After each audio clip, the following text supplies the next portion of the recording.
Okay, you want to do the thing? Yeah. Getting tired AF, and this will probably be all I do. You're tired. I'm tired of this. We're both tired. Anyway, Game Dev Breakdown Podcast. My name's Todd Mitchell. That's John Scheiber. How are you doing, John? Other than, how you doing? Just dad. I don't know. That's the best way. I think that needs to be a mood now. Yeah, I agree. Feeling dad AF right now. Yes. Yep. Got a mason jar full of water or vodka. I'm not sure. It could be. It could be. Nah, it's water. I'm not in that mood. Yeah, it's not one of those nights. Yeah, I get it. We're testing. It looks different here. I don't know if I'll even put this video up, but the audio will go out tonight. We're testing the mobile rig I'll be taking to GDC. I'm not going to call it mobile. I'm going to call it semi-mobile because there's at least 100 pounds worth of equipment on this small table in my living room, including microphones, cables, a 12-channel mixer, my laptop, a 360 camera. There's a tripod I haven't gotten out. It goes on and on. So a yard gnome. Yeah, there's a yard gnome with a boom mic that he's holding up. That's I should actually get that. Incredible. We should go into business making that. We won't have to do any of this anymore. Yeah, so this stuff is going to get the big checked bag at the airport, and then my tiny backpack I will live out of for 3 days. So been there. Yeah, I know you know how that goes. Mm-hmm. What's funny is we made these plans and we went through all this stuff to set this up.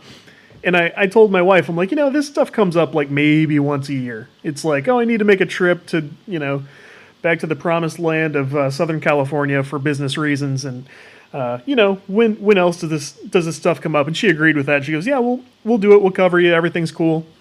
I didn't even get to go before one of the project managers I work with hit me up and goes, would you be interested in going with us to Unreal Fest Europe in Berlin in April? So it's less than a month away. And I would love to do that. Man, yeah. I don't think I could do it to the family after all this. I'm a freelancer. I don't have a set schedule. It's not hard for me to get off work. Still, if you have a family, this stuff has a giant impact. Oh, yeah. Anytime you consider leaving and for any length of time, for any reason. Yeah. Yeah. It's kind of crazy. It's my little girl's 3.5, and I'm still getting used to having to think about that. Yeah, and this will be over in the blink of an eye, but until then, it's going to feel like every moment takes about a day and a half. Yep, that's real. Yeah, so thank you for soldiering through and letting me get Open Broadcaster software set up on yet another configuration of hardware. Yeah, that's always fun, isn't it? It's a nightmare. This application, it does what I need, but it tortures me in return. Like, I have a really unhealthy relationship with this software. Yeah, like I mentioned, I think on our dev stream, or maybe in the prep of it, it works really, really, really, really well, really simple when you just set it up to stream on Twitch. You just check your desktop audio and you hit stream. But man, if you do anything else with it, it's you notice. You're just experimenting in a lab, basically, until you either come up with the results you want or you're driven insane. Yeah, basically. So I may still one day have to develop my own simplified application with which to record your podcasts. Yeah, the audio always seems to be the issue, getting the internal audio. And you would think that in today's operating system, Windows 10, that you would have internal audio routing, options built into the software by now. And on Mac, where all the creative work is done. So yeah, both in the same week now, we've had trouble. Yeah, it's weird. Yeah, it's very strange. I did want to record tonight so we could talk, try to amp people up about GDC, because, man, I've been working on it nonstop with friends at Microsoft, friends elsewhere, lining up really awesome stuff for the entire rest of the week. We're going to have stuff. I think we're going to have stuff every single day this week. So I'm very excited about that. Maybe we should save it and space it out. I'm not gonna. It's going up as soon as I can get it ready. So I think it's a good idea. Time it with the conference. That's when people's interest will be piqued the most. It'll be good. yeah, and the first session is going to be tomorrow at 1 p.m. Central Time, where we are in the St. Louis area, and I won't even be at the event yet. They were like, can you do one remotely? I'm like, yeah, that's what we do. That's awesome. So we're actually talking on Gmail right now about like, where's the best place to go? How do we record it most easily? And, I'm looking at an email right now. Everyone's got their auto replies on too because they're at GDC. So it's like, I can't respond. I'm at GDC, and I'm hearing back from them right away. It's funny. That's hilarious. I'm not going to reveal much about who I'm going to be talking to. I think we'll leave that as fun surprises.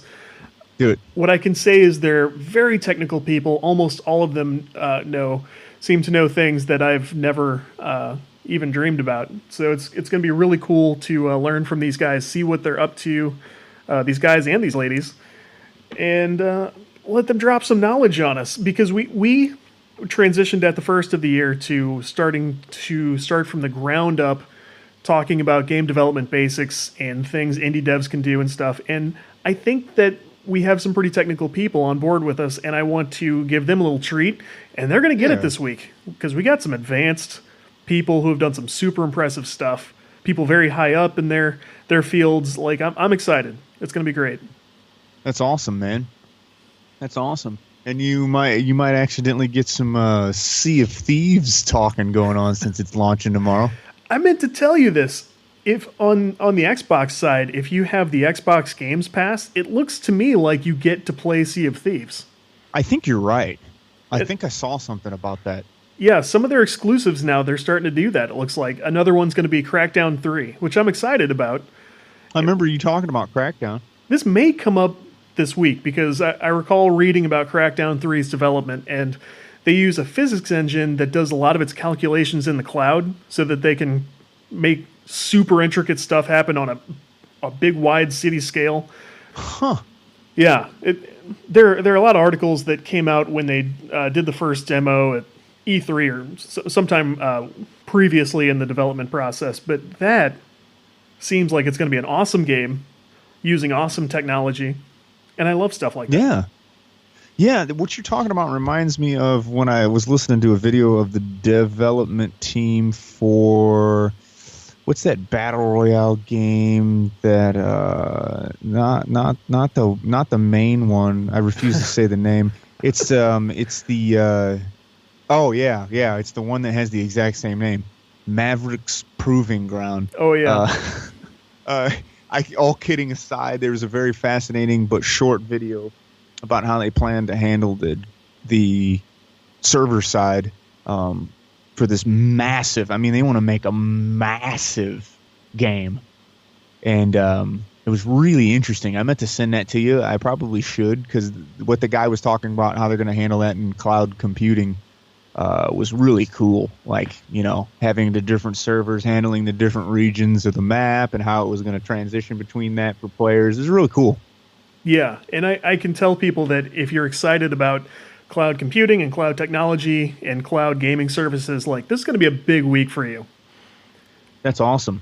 Kind of a side note, not really, but when I was in tech school, I decided to do a paper about the origins of computing, and I find it wildly fascinating that we went from dummy terminals connected to a mainframe to personal computers to now cloud computing, which is essentially a different form of dummy terminals attached to a mainframe.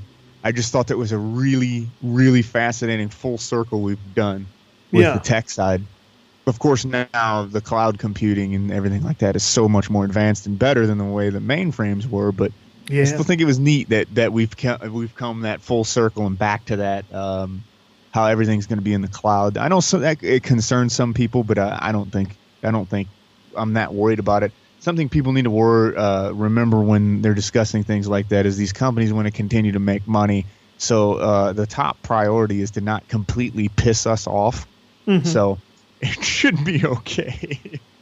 It's true. Like, you can certainly no matter what market you have cornered, you can certainly run yourself out of business through poor treatment of your customers. It's seen time and time again. Yeah. Anyways, I don't want to derail that in that direction too much more. I'm excited about GDC. I'm excited to see who you get to interview, what gets brought up. I have a feeling it's going to be pretty fun. It's going to be a good experience.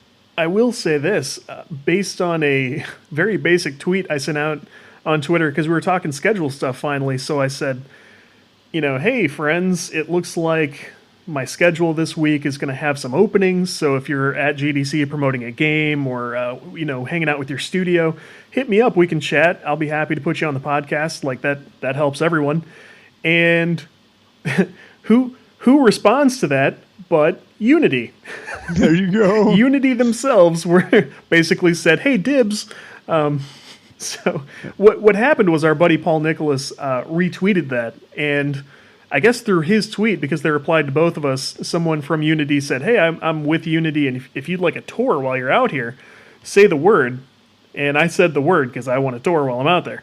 So yeah, Friday morning, sometime Friday, we should have some content based on a tour of Unity, which I am so excited about because I've just spent almost a year now doing freelance work in the Unity engine.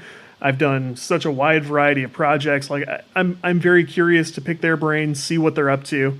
Yeah, who knows? That's going to be a big day. And yeah, it is. I think it's going to be exciting. It's going to be an awesome way to cap off the week. So, yeah, what a great way, in the chosen game engine. Yeah, yeah. Like I was telling my project manager, I would be totally happy to do some Unreal stuff too. Talk to those guys. Like I've been a big fan of that over the years. I just haven't gotten to do much with it. So, but Yep. anyone who's out here making these tools and stuff that we all use and that we're all so excited about, I love this stuff. This is what I got into this for, and I'm very excited to just go out and celebrate what these guys are doing. Share it with you guys. Yeah, that's awesome. Yeah. Anyway, that's GDC. GDCsons Greetings, everyone. Yes. And we had our second live dev stream this week. Yeah. Last week now. How did you like that? Did you have fun? Oh yeah, man. Trying to mess with creating as much chaos as I could before I try to get an idea of how I wanted to attempt to design at least one level. And I'm probably going to hit the asset store and look and see if they've got any shapes I can get from them to use. I've got some ideas. Yeah, it was interesting because the focus of the night was to take our first steps in customizing our rollerball tutorial run through, So we wanted to sort of start to make it our own, and we decided that John would start working on some level design, and I would start implementing some additional like UI features and mechanics, lives and deaths and scores and timers coming up soon, stuff like that. So you got to get a sense of level design in 3D for what I'm guessing is the first time. Yeah. Yep, because the other game that I was working on where the main code kind of snagged me up was just the 2D one. So this is the first time I've messed with the 3D aspect, which honestly was a lot easier and user-friendly than, I guess I was allowing myself to imagine. And it is. I think I was probably surprised the first time I tried it too, especially when you're using those primitives in Unity, like just a cube or a sphere, whatever you've got at your disposal just out of the right-click menu. And we sort of made up that next time we would get into maybe a little bit of like basic 3D modeling and stuff, but I actually liked the idea we came up with a little bit later, which was to say we could probably go out to the asset store and find some stuff that's been uploaded that we could download and drop into the thing. I think that's probably a better next step. Like I definitely want to get some of our own 3D models in there. However, I think it's probably of more benefit to early users to learn how to really leverage the asset store into their own projects and into their own stuff to really save themselves some time and some headaches. Yes. So I think we'll try that next time. Or, maybe we can have you try to find some stuff and I will run through making a thing or two. And by the time we finished last time, we only spent, an hour? Did we spend 2 hours on it? I thought it was just an hour. It was an hour and some minutes, but it wasn't nearly as long as the first time. Right. So we spent an hour on it, and by the end of that time, you had a pretty good level started. It looked like fun. I had a system where you could fall off the level and hit a death plane, and it would count your first fault or death or whatever you want to call it, and put you back at a starting point. I thought we did pretty well. Like, obviously, it takes a lot of these sessions to make a game, but we took really good steps. Yeah, absolutely. And once we get a few more assets in there, and then once you get your prefabs going, and we get more and more prefabs, it should just, well, you can imagine that. It should just be pretty close to drag and drop there after a while. That's the idea for something like this. You build a library of objects and things that you've created and taught to act a certain way, and you just, it lets you create, lets you do what you want to do with it. So I think this is going well. I'm super glad we finally got to tackle this, and I'm excited for what the future holds with these projects. Yeah, me too. Man, what else we got going on? You're talking about the game that need not be mentioned. Yes. Do we want to bring that up? Oh, is this about mobile Fortnite? No, but that is the thing that I did learn about, and I'm kind of surprised. I don't know how to say this. Kind of surprised, but not really, that these games are jumping to the mobile platform. I mean, because essentially your phone is like an awesome handheld gaming device, and yeah, I had a feeling the focus was going to really shift for some big development in that area. It just all of a sudden happened, and it just so happened to take the shift with the BR games, which is like not what I imagined. Like Battle Royale on the phone. Like, I'm sitting here going, why didn't we get the new Sonic game on the phone? Like, that would have been perfect. Yeah. You know, but you know, you get PUBG and Fortnite, and it's kind of like, what? Like, I couldn't imagine playing a first person or third person shooter on my phone, but it's funny the reminders that we get that the phone can't handle this stuff. A few things come to mind. I was dumb enough to purchase Knights of the Old Republic for my iPhone, and we're not talking about like, oh, they mobilized it. It's like, it is Knights of the Old Republic with very basic touch controls, and good luck to you. Like, that game wasn't exactly easy to control in the first place. Exactly. The learning curve was steep, I'll say that. I don't think I got very far. It was a novelty thing. I was like, man, if they can make this run on my phone, I want to own it. And that's what I did. Yeah, that was such a fantastic game. Another one was, do you remember when we played Carmageddon for a while on the phone? Oh, yeah. I actually enjoyed that one. I didn't think it was too bad. Like, obviously, it's not quite the same as keyboard or controller, but like, I thought they did pretty well for such an old game. I agree. That was pretty neat. Trying to think if there's any other crossover. Well, let me look at my phone for a second here. What you got there? Yeah, I haven't played a game on my phone in a long time. Touchscreen's going on here, and I've just really. You've got a bad touch screen, and you're keeping the phone. I still have this phone that I told you I was going to get that Pixel 2. At this point in time, I'm not going to lie to you. I kind of have a morbid curiosity on how far I can push past Apple's planned obsolescence. See, I wanted to do that too, and you saw me lose my mind. Like, I eventually went nuts. Yeah, this is weird. Not to completely talk about this, but I'm going to talk about it for a second. It got really bad, and then I took it and like twisted it, and it popped a couple times, and now it's kind of been like somewhat okay. And every now and then I gotta kind of manipulate it. But I have a theory that the function is tied towards the temperature, which I don't know how that would fully make sense, but I feel like if it's been in my pocket for a long time, it doesn't want to work. If it's cold sitting on the table, the touchscreen wants to work. And I guess that is how it works technically, isn't it? Yeah, something like that. You're reminding me of when one of my previous phones went out and it started doing like weird dropped pixely stuff at the top of the screen. It was totally a product of touchscreen damage for sure. But if I twisted it a certain way, like, it would sort of come back. And then by the time I took it into the store, they were like, what the hell is wrong with you? and the frustrating thing was they did a factory reset on the phone, and we all sat there and acknowledged, like, this thing's definitely damaged.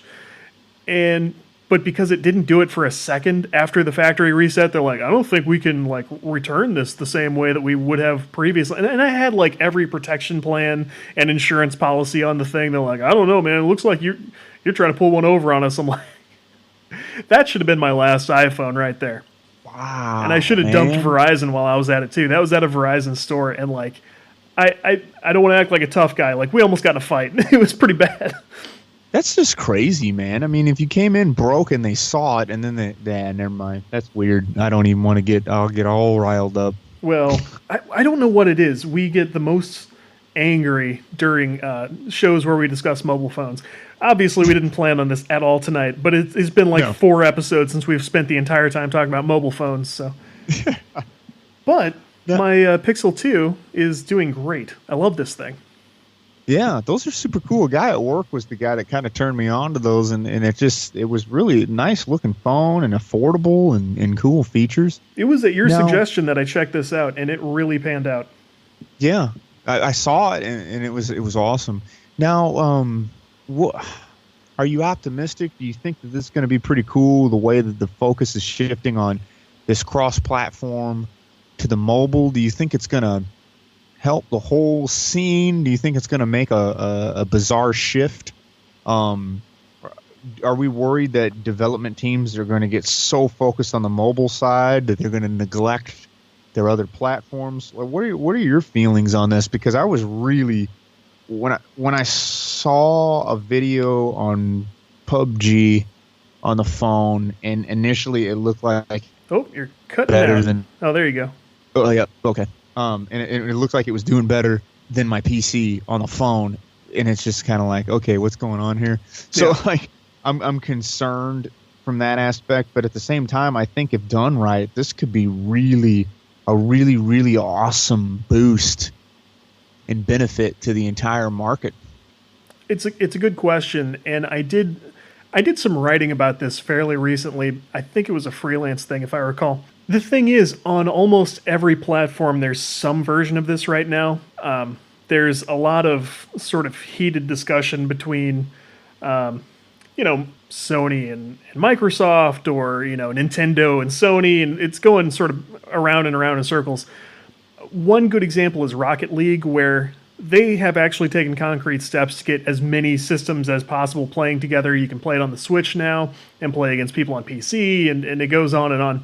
Oh, is it cross-platform with Switch and PC? I may have opened my mouth a little too wide and said something I wasn't totally sure about. There is definitely... Well, let's take a minute. I'm going to look it up right now. Yeah, I'll look it up because your keyboard's really clackety. Rocket League Switch out now with cross-play. Cross-play with Xbox One and exclusive Mario Luigi. Samus cars. There you go, yeah. Rocket League has been a hit on PC, Xbox One, PlayStation 4, and is now on Switch. It features cross-play with Xbox One and PC. Yeah, so Rocket League is one of 2 games that I've bought on 3 different platforms, I think. Wow, and GTA 5 you bought 3 times, right? Oh, that's so 3 games. I was going to say... I wanted to say Skyrim. Why did I say Sky? Oh, yeah, PC, Xbox 360, and Xbox One. So... Yeah. So Rocket League, I really love. I think that's just one of the best video game experiences you can have. And it was interesting getting it on the Switch and knowing that you were playing against people from either PC or Xbox or whoever you can connect with. The important thing is I was on the Switch and the controls are not as good as they could be. Like if you've got an Xbox One controller in your hand, you have a big advantage over somebody who's got the original like Joy-Cons for the Switch. I learned how to use them pretty well, but I think there's always going to be a certain inherent frustration in cross-platform play because you're never going to have an equal footing with somebody who's got better hardware or better controllers, better... Yes. On Rocket League, like I think I showed you a comparison of the graphics next to like PC, and it looks like an old PlayStation 2. Like sort of blocky and not polished or whatever. It runs really well, but it was still like you sort of know what you've got. Like it's not quite the real thing. So I think the more that you see, like they say, Fortnite on mobile is like 100% the real deal. I don't know how that works, but Yeah. I can't imagine playing that seriously in that capacity and not being frustrated by, like, well, if I was on the PC, I would have shot that guy. Yeah, that's what I'm saying. It's kind of weird to me that the BR games are making a big push that direction because, like, I could not imagine myself playing a third or first person shooter into any capacity on a phone. Now, I don't want to go too far past talking about Nintendo real quick. I think that it might, if Nintendo wants to be drawing in some of these titles like Rocket League, I think it would be wise of them to explore the option to have some additional hardware in the form of a controller that would even the playing field a little bit. How do you feel about that? I mean, should they or shouldn't they? I personally think they should because I think that as much as I love the Switch and it's on my radar as a console that I would like to get for once because it's just a fantastic console, the cardboard things even excite me. Yeah, that's coming. But just how it can integrate with the mobile gaming and then or on the go gaming, I should say, just to so we could differentiate between mobile gaming and this right now. So on the go gaming and how it could just pop right back in its stand. But at the same time, I did really feel like the control was just kind of it was kind of awkward. I mean, Yeah. I guess given time, I would have gotten used to it. But I personally would like to see some kind of options. Now, am I ignorant? Are there? Well, there are. The Switch has I feel like everything is called the Pro controller. Switch has a few types of controllers you can get. It supports some sort of generic-y, middle-of-the-road type stuff that looks like an Xbox controller, but it's kind of light and clunky. They have something that costs as much as the Xbox One controller at around $50, and it's nice and weighty. And I don't have one, but I've played on a pretty nice controller, and it's great. It's just at this point you have to understand like you've defeated the purpose of the Switch. Like you may as well have something else. Gotcha. I see. But when it comes to cross-platform play, like you may as well have something like that for the iPhone and for the Android phone. Like bust out controllers if you're going to do this thing, do it. The one thing Yeah. I will say about mobile gaming like this is they're starting to work towards putting like built-in projectors into phones and stuff. Now, if they do that and you can bust out like a Bluetooth controller and play something big on the wall, now you got something. That would be awesome, You man. just plug that into a charger into the wall, connect your Bluetooth thing, and you're golden. Like there are benefits, but I think they still have to use the unique factors on each platform to their advantage. Yeah, so how long before we all have Nintendo phones? I would, well, it's tough. Like I would consider one. For one thing, they'd go back to not making any like iPhone and Android games from Nintendo. When there was a Sony phone to look at and stuff like that, I considered those things, but you have to know that the actual phone experience is probably going to be nowhere near iOS or Android because they're just getting it going and it's focused on phones and Yeah. I can't imagine like letting the other 90% of my life suffer so that like I can play Crash Bandicoot or Mario, Yeah, I get you. If I get you. if they proved me wrong and really made a phone that blew me away, like yeah, I'd think about it. I was just wondering if that would be a thing. I mean, if the mobile gaming gets to, I mean, mobile gaming already is big, but it's as far as I know and remember, it's those clan games and stuff like that that are really something else. If these BR games really start making a push in that direction, we might see some of the hardware start to change a little bit to grab that market. I mean, honestly, that would be kind of smart for some company to make like a mid-grade phone in their tier that maybe could be more generated towards the gamer, since it is such a large industry and these interesting mobile games are hitting the streets.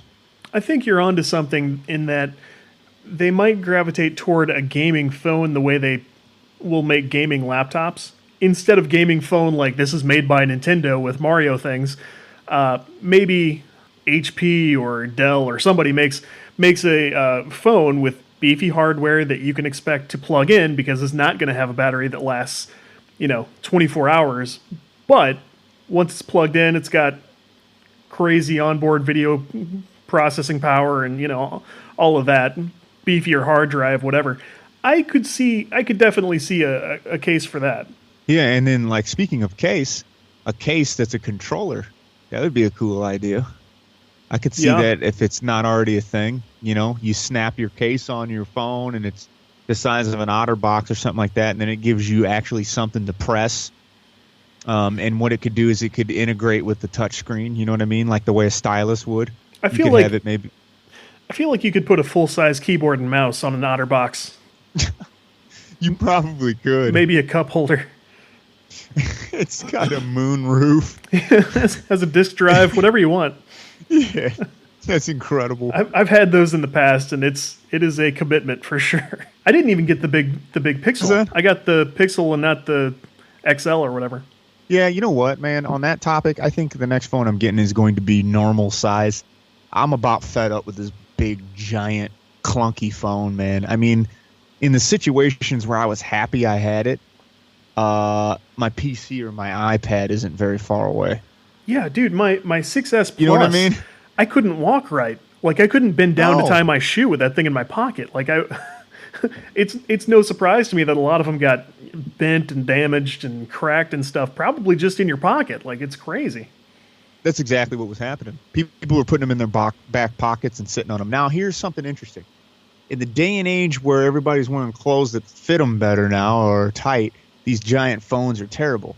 But when Genko's jeans were popular, those phones should have been popular. So the problem is we saw the jeans going to decline and the big phones go up. If those two would have been in the same time period, it would have been perfect because we'd all had these big, stupid pants and with big, stupid phones in them. The triumphant return of Genko's to accommodate like phone, tablet devices. Right? I mean, I saw somebody's Note, the new Note, and I was like, come on, dude. You should just might as well be carrying a hardback book around. I mean, that thing is gigantic. It looked like the size of a Nook. Yeah, it's like a big clipboard with a screen on it, yeah. It's like, what in the crap, dude? Reminds me of that, what was that show on Comedy Central where they would pull pranks and that guy had that fake giant cell phone? Oh, he's always walking around yelling. That's a deep reference, but I do know the one you're talking about. I can't recall the name of that.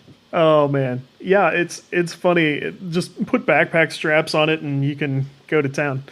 Like that Super Soaker we all had that would just leak on us. Yeah. Did you have a buddy that had? I didn't have one, but did you have a buddy that had this stupid double tank Super Soaker? And I did have the stupid double tank Super Soaker. Oh, you had it? That's the one cool kid thing I had. Yeah. That thing was awesome until like the grommet or like the gasket on the back started to leak. And I'm sure everyone did. I know exactly what you mean. And I'm like, my whole ass is wet. Right. Who's winning right now? Who's winning this squirt gun fight right now? Right. I'm taking everybody with me, yeah. Right? It was cool, though. It looked just like the Proton Pack from Ghostbusters, you know? That was a neat toy. Those are neat, man. I feel like you could just straight up hook up a hose to it, too. Anyway. I bet you could. Have you ever seen, man, this is a weird tangent to go down. I don't care. Have you ever seen the videos online where the guys modify their Super Soakers into flamethrowers? Yes. Boy, that is the stupidest thing I've ever seen, but I've watched about 6 of them. I feel like anything on YouTube where you're modifying something to shoot flames, like, probably don't, but we're stupid, so we reward that by making it viral every time. It's like, oh my god, this guy took a Thomas the Tank Engine toy and made it shoot bullets and flames and lava. You know, it's like, well, right? Okay. This guy here's slapping molten steel with Hulk hands. Burned your house down too. I guess that's fine. But yeah, no. So I think we're on the very, very, very cusp of another interesting facet to the gaming industry with these PC games essentially making a cross-platform jump onto the phones. And again, to reiterate the thing that I've said like 6 times already, like a dad, I am shocked that it's these BR games. I really am. Of all things, I would be, I don't know, almost anything else. Yeah. Besides the BR games. I know what you mean. The Telltale games. You know, those seem like something cool to put on a phone if they're not already, are they? I hope not. That's a good question. I don't know if you know what? I think you can play. I don't want to get ahead of myself. I'm not sure. Telltale games would fit well on the phone. I feel like the phones are always going to be best for things like strategy.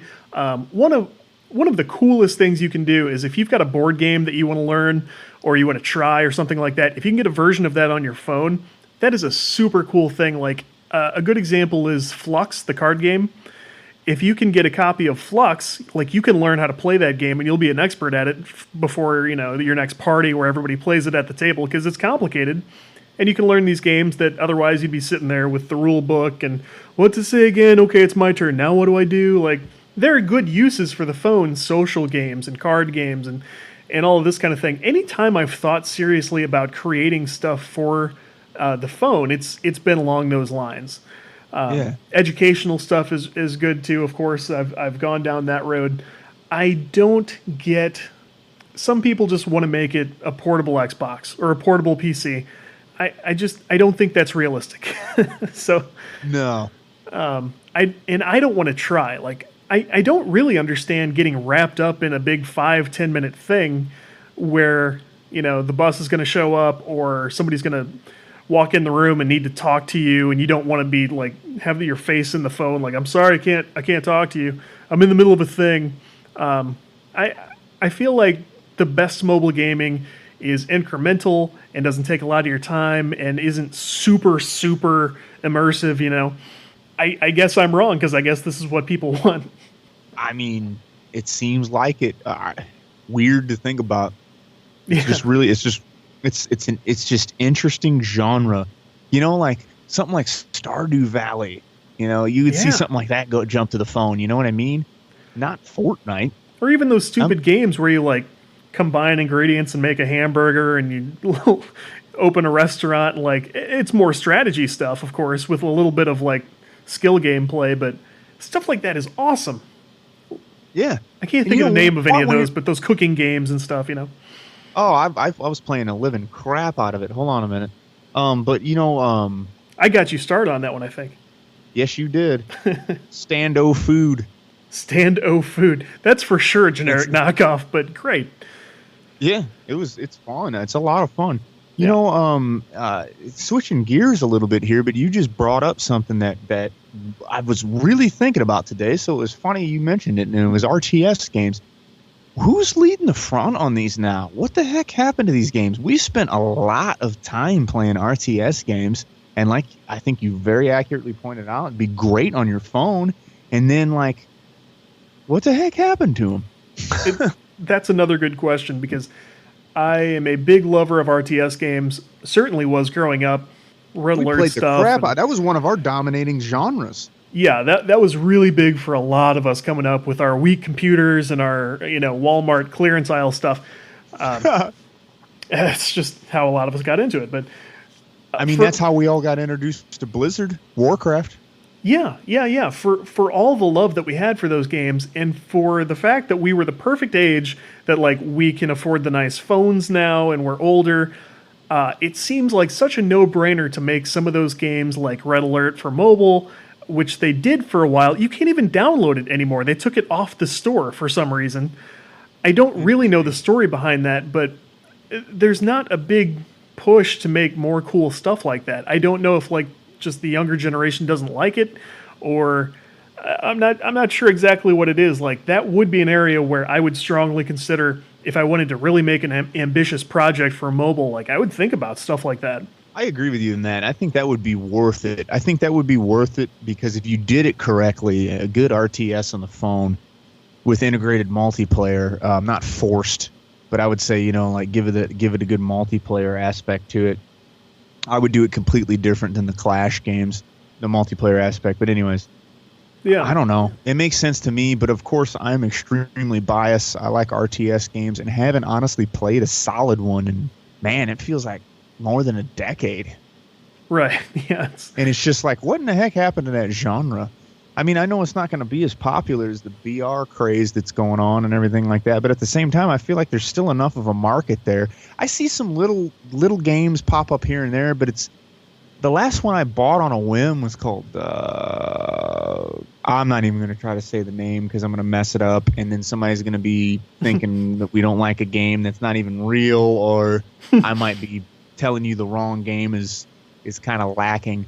It just lacked so much content and depth that I was just like, wow.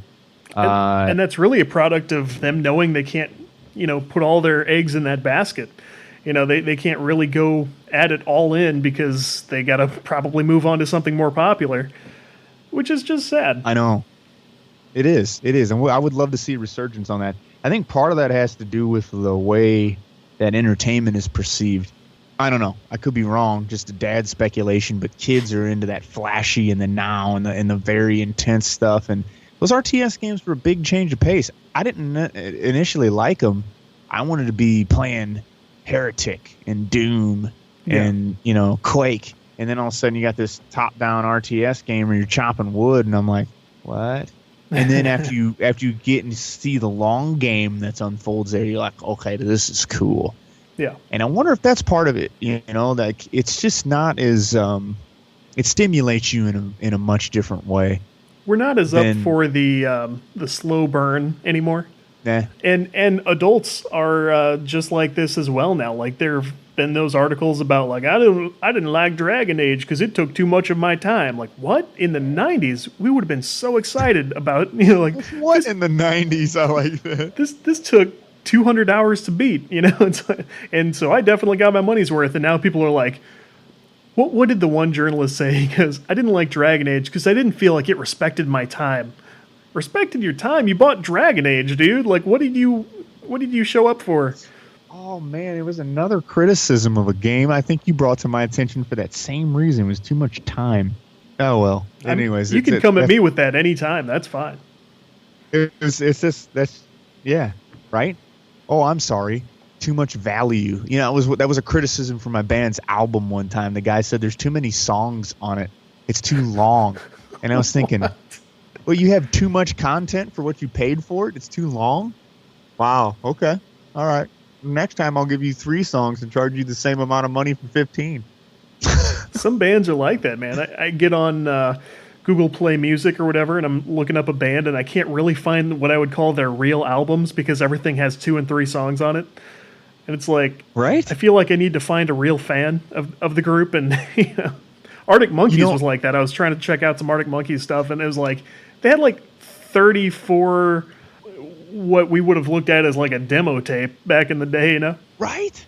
Like, and to feed into what you were talking about, well, RTS is in the culture is very fast paced and not wanting these big games. The music and not to talk about this too much, but these popular hip hop kids are like releasing songs every day and not albums anymore. They're like releasing songs like just boom, back to back to back to back to back. And it's like, what in the heck, man? Instead of releasing albums, they're doing songs by the day.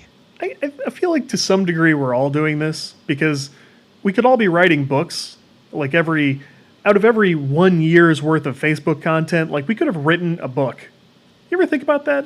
As a writer, I think about that because I think like that's really intense, man. Like I've always wanted to, write books in addition to the other stuff that I do, and I feel like we're going to get to that point, but I wanted it to start sooner, and I realized if I was spending less time like crafting these jokes and these tidbits and these things for Facebook, like I could put out a book about just observations about things, and it could be thematic and it could be well organized and it would be great. But what are you messaging me on Facebook right now? Oh, I'm sorry. I just remembered you said Arctic Monkeys, and it reminded me I wanted to send you that band if I hadn't, the one I just sent you. Oh, you had. I remember this because I remember liking it very much. Okay, just making sure.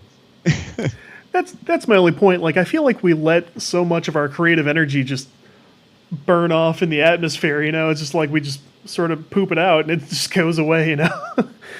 Well, I mean, to kind of like inject into what you're talking about here, some of us could probably have taken the time that we've tweeted and Facebooked and Instagrammed those words and made a novel. And some people, it doesn't like, they're not even coherent with the limited 144 characters. So like, I don't know if they're even capable of making like strings of thoughts that had beginning, middle, and end. Yeah. But anyways, you know what it would remind me of? I think most people could write those books. Gosh, I know you know what these are, man. And there was this guy, and he was a comedian in the 90s, and he just wrote books full of these really insane little short jokes. Who is Jack Handy? No, very close, though. Like, Oh. he had a thing where he was talking about if your air plant dies, is it just air dirt or something like that? Gosh, dang it. This is going to drive me nuts. Anyways, I'll have to research that later. I don't want to take up time on the podcast hemming and hawing over this. That's what I would imagine. That was Twitter before. Gosh, it's going to eat me alive. But Jack Handy, let's roll with him right now because that's pretty close. It sounds like pretty much the same thing. It was a much shorter version of Jack Handy, and it reminded me of like the beginning stages of Twitter. Yeah. When I relive it, because it was just a book full of like one-liners, just one after another, and I mean just pages of it. That's funny. But if he'd been on Twitter, that wouldn't have gotten written. Yeah. And that's the problem. Like, we spend it arguing with each other when it's like, even on that front, like, I don't really want to, like, I'm passionate about political things and things about the world that I observe and parenting. Like, there's a lot of stuff that I have a lot of insight on, I believe. And at the same time, like, I don't want to spend it arguing with my friend from high school stepdad who is commenting on his posts, and we're just going back and forth and like correcting each other and getting aggressive and all this stuff when I could go write an article that might get picked up by MSNBC or whatever it is. Like, I've done freelance journalism, so I know what it feels like to craft an opinion about something and get it actually paid for. And other people could do that if they wanted to, stop spamming, somebody's grandma about animal rights or whatever. And or about how evil video games are. Yeah, well, I'm spent on that. Like, I think I agree with the last article I saw that said this isn't the first time this has been tried. It won't be the last. And since we do actually have legislation in place, like, they're probably not going to see a lot of change out of this. So no, I bet I haven't really heard much of it again lately. So it might have already come and gone. I have to say, like, if there's not really a lot of concrete changes about gun stuff, I can't imagine that video games will be where they do break through and, make big sweeping changes or whatever. I'd be very surprised. Yes. It would seem like time wasted for sure. Pieces of plastic or completely untangible objects versus bullets. It's like, I mean, some of these things that they're talking about banning don't actually technically, well, I should say it does exist physically, technically, but not in the same way. You know what I mean? It's like you're trying to ban a thing that doesn't even really, it almost doesn't exist. Well, for both topics, yeah, it is funny how those parallels sort of play out. Everyone's misinformed about everything. No one understands. No one wants to understand, and everyone wants to blame, like, the thing they don't like and hang on to the thing they do. And I'm as mad as I was last week. I'm not gonna yell and curse and scream and stuff, but it's disappointing. It's disappointing when we know we have problems and we're not talking about it realistically because we can't sacrifice the things that we are passionate about. We can't place something on the chopping block for even a moment just to reach out with an open hand. It's we're never going to get anywhere if we can't perfect that. Is there a bat inside your house, or what are you looking at? No, there was like I think it's a ladybug. Oh, okay. It was a creature though. That's funny. Yep, I think it's a little ladybug. I guess we're getting to that time of year. One line here. Okay, cool. Yeah, you're right. It's just so weird to me. I think this time around it's so evident that it's just grasping it in anything. Not to go back into this discussion because it did. You are cutting out again. Am I there? Yeah, now you're there. Okay. And it's just grasping at anything, and it's just, ugh, ugh. It's like finding yourself in a bar fight and you just want to punch somebody. Now, I've never been in this situation, but it's from like a movie perspective or something. It's just like being in the saloon and just wanting to break a table leg over somebody, and so you just grab whatever you can, hit whoever you can, and nobody's life has changed over that at the end of the day, and nobody feels any differently than they did. So maybe, like I said, maybe we'll never get past this. I don't know. Who knows? I mean, it's tough. I think until people have the tendency to be scared of something they don't really know about, and that's part of what's going on. That's part of what's going on. I'll say this: we're teaching our kids to do worse than we did, rather than better. It's like we're doubling down on putting our opinions into our kids instead of teaching our kids, when there's a problem, here's how you approach it. Here's how you listen to the other person. Here's what you do when you find someone who doesn't think what you think. Now we're telling the kids, like, never back down. Never back down from your opinions. Don't listen to that person. Like, chase that person out. And both sides of every issue. Like, it's insane to me that it just seems like conflict resolution no longer exists. It's like just resistance is all we have now. So it's disappointing. I'm not going to teach my kid that. So no, I don't want to teach my little girls to treat people like that. I don't want to be treated like that. I get tired of that, man. As soon as you open your mouth and show any opposition to any degree to somebody's point of view nowadays, it's just you are immediately slapped with the label that is just, I don't know, it rhymes with igot or Yahtzee, and then it just goes downhill. It's just crazy. Yeah, it's sad, man. It's so sad. But we've certainly been through all that before, and I'm sure we're not done. So no, we're not, and it's nowhere near the end of it, man. It pays too many bills. It keeps too many gear. It kind of got a tinfoil hat mode going on here, but. Man, I tell you what, certain people have found a way to make a lot of money from having people discontent and in conflict, and I don't think that's going to change anytime soon. Yeah, and look how well it's worked. Like, we've got an internet full of... Look at how the internet started. It was this beautiful resource created by academics where you could learn anything under the sun, and now we have to fill it with our own opinions, and the earth is flat. Like, it's... Like, what happened to all of this? Like, it was this unlimited potential...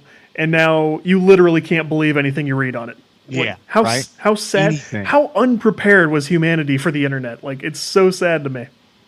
That's why I always joke on Facebook, I want to go back to Microsoft Encarta and shut the rest of the world out. Like, that's the only internet I want to have. Like, you just dial into Encarta and look stuff up, and then you log off. And you connect with no one. You can play Mind Maze if you want to. But otherwise, you go back to Word on your Packard Bell, and you call it a day. Find things using AOL keywords again. It was a better time. Better time. It was, man. It was simple. Yeah, it's just something about social media and the way we're all connected now, man. It has awesome advantages, but like you've mentioned before, I don't know if we should be that intimately plugged into people's brains. Well, I mean, like, we reversed the flow of information. It used to be you get the internet, information comes to you from the internet, and your life is improved. And now we've changed gears, and it's just things flowing out from us to everyone else, and we're just ruining people's day and seeing how many people we can get to. 20,000 people heard what I think about ducks. It's just. Try to learn something instead. Like, wouldn't that be better? I don't know. I don't know that the social media age is ever going to change, but it's just so surprising what we did from... It's like we turned a library into a modeling runway or something. It's like we don't learn here anymore. We just show off. It's like, what the hell, man? Come on, guys. Right? And it's just filled with mindless posturing, And it's just like, what do you do? It's like if you went to the zoo and the gorillas weren't even in the same vicinity, but they were all like getting all like pumped up for no. You're like, who are you flexing at, dude? No one in there, man. Yeah. Right. So it's so funny. Yeah, it is funny. But I wow, what a made a tangent. mistake, and I will never do this again. I left way too many apps open on my auxiliary screen, and there's stuff flashing here, and I'm scared that it's like me losing you or something going on over here, and I keep getting distracted. It's so funny, like when you used to see sitcom stuff, like screens with like way too many windows on it. That's what everyone's window looks like, or what everyone's monitor looks like at all times now. You know, they joke about like, oh, look at all these pop-ups, and now that's how we work. Like, that's what we look like all day. Yep. So, what a mess.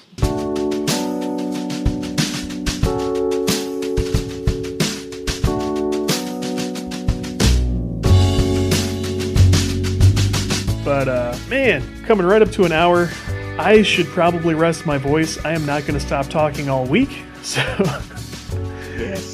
So we should wrap it up here. I would invite people to check in with us all week long. We're going to have fun things to do, and reach out. Doesn't mean we won't chat with you. We certainly will. But yeah, be on the lookout for awesome guests and great information and just fun stuff from GDC. I will be out of town starting tomorrow night and back this weekend. Thanks for helping us kick off the week, John. Yeah, man. And we'll see what fun stuff we can drum up for the next 3 days. Absolutely. So for my buddy John Schreiber and for Coder I Play, my name's Todd Mitchell. Guys, follow the Game Dev Breakdown podcast on iTunes, SoundCloud, Google Play, anywhere you can find it, and we will keep the fun stuff coming. Thanks, everybody.